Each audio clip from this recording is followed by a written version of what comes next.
আমরা সেদিন আগেই গুনার স্বীকৃতি দিয়ে দেব।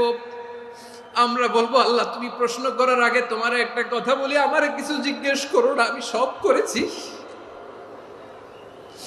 এমন কোন পাপ নাই যে পাপ আমারে দিয়ে হয় নাই। তোমার রহমত দিয়ে তুমি জান্নাতে পাঠাবা, তোমার দয়ায় জান্নাতে যেতে চাই, আমল দিয়ে না। পারবেন বলতে?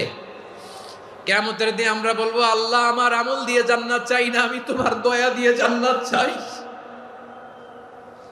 তোমার দয়া ছাড়া আমার কোনো উপায় নাই।